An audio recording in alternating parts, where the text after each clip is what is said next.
bring that up. I was reading a thing on Enoch today in the Enochian text, and then I'm like, like that's the fixation of people, right? The Noahic based stuff, the antediluvian stuff, the Enochian based stuff, like that's the fixation. And it's like, it is fascinating. It's incredibly fascinating.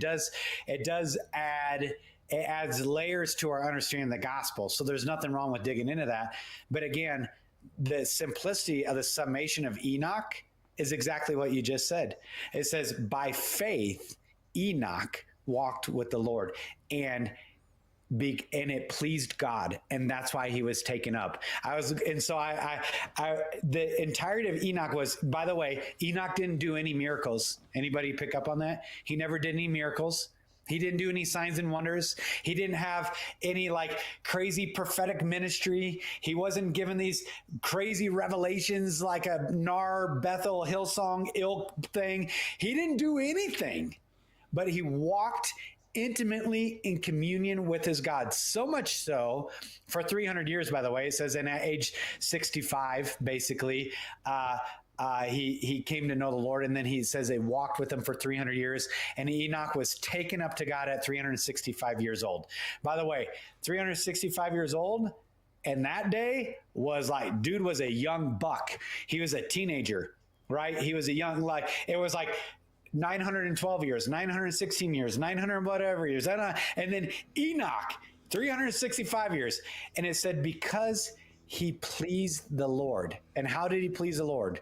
By doing all these crazy signs and wonders? No, it talks about his intimacy of communion with God by faith. Abraham, exactly. By faith. Noah, by faith. When you read the heroes of the faith, they're the heroes of the faith, not the heroes of their conduct or their outward expression or their neo-Gnosticism, like all these UAP-based Christians are doing. I don't even know if they're not even focused on Christ anymore. They're Gnostics, right?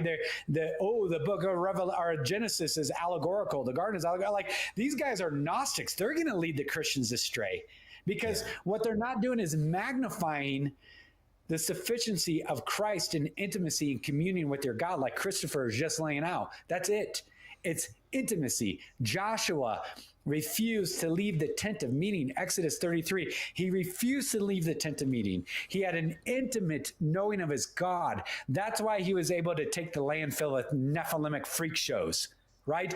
David had a knowing of his God because he was sequestered with the sheep all by himself, and he had grown in a knowing of the intimacy with his God, that when the Nephilim that everybody wants to get fixated on was standing before him, he didn't balk. He's like, dude, who's that freaking uncircumcised joker? I'm going to cut his head off. How about that?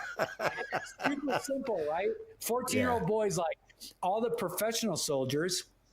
Talk about a type and shadow of the church. All the professional soldiers of Israel are letting the name and the glory and the renown and the fame of God be mocked and scoffed. It was a 14-year-old boy who had intimately communed with his God, who knew his God, who ran out onto the field of battle, charged headlong into it, literally slew that joker for mocking his God, and then cut his head off with his own sword. How thug life is that, right? Like, that's gangster. And it's because he had a knowing of his God. And that's the simplicity with which every single one of us can walk with the Lord. Why? So that no man can boast. It's not about all this weird Gnostic, super secret squirrel intel, blah, blah, blah stuff going on. It's about intimacy. Those who know their God will be strong and go forth and do exploits. They will do daring feats of valor right smack amid this AI cyanotic extraterrestrial, blah, blah, blah, like infrastructure stuff being rolled out. There are going to be those who will be the prophetic fulfillment on the opposite side of all the apostasy. They will be the prophetic fulfillment of those who know their God and go forth and do daring feats of valor. I want to be on that team. Yeah, but you're right. I mean, if you want to pick one person in the Bible and really pinpoint his relationship, look at King David, just as you were mentioning. You're talking about a man that he had problems. He wasn't perfect. With the scripture lays out a lot of the things that he did, and some of them were bad. But what he focused on is that heartfelt relationship with Christ, because those behaviors that he struggled with, those that he's only human, he's flesh.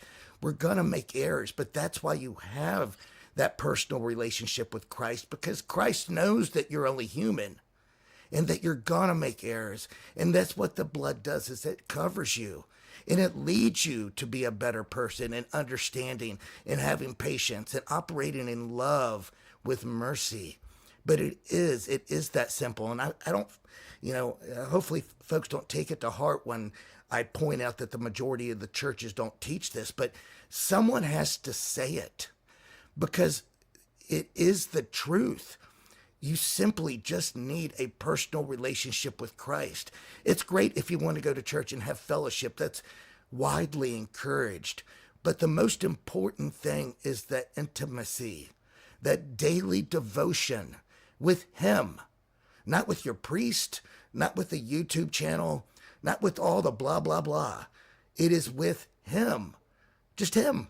Focus on that daily, and you'll be blown away how things will change and how your spirit will feel lighter, and that you'll be able to operate in love without any effort, because the Spirit of the Lord literally manifests in you as you focus on that daily relationship with him. I've seen it firsthand. And you